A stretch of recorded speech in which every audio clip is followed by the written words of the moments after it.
Básnik by povedal, že máš oči ako súmrak nad milovaným mestom a pusu, keď vystúpiš z autobusu, celúčička ulica otočí hlavu.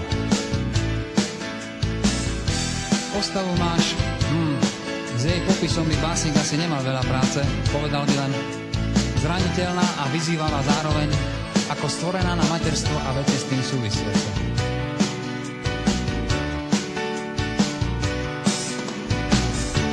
Minule, už ani neviem, kde to bolo, si zase raz nahodila ten svoj pohľad a posmešne zdvihla kútik a všetci muži naokolo sa zatvárili, ako by sa v tej chvíli musel svet zrútiť. Básnik by povedal, že je to mágia večnej ženy v tebe, že je to tým, aká si samozrejmá a žiaduca ako sol v chlebe. Básnik by o tebe určite napísal veľkú, velikánsku básnickú zbierku, ak nie dve.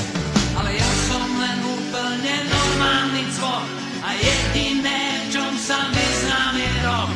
Píšem len muziku na každý deň a tak ti to tu teraz zahrám a zaspievam jednoducho ako nie.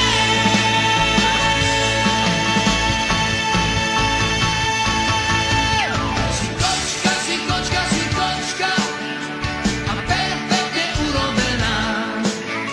Si krajšia než oboha nočná, než modlitba na kolenách. Si kočka, si kočka, si kočka a pre mňa si jediná z žien. V tom najhlbšom pekle ťa počkám, ak povieš, že ľúbi ťa, ak povieš, že ľúbi ťa, ak povieš, že ľúbi ťa, povieš, že ľúbiť ťa smiem.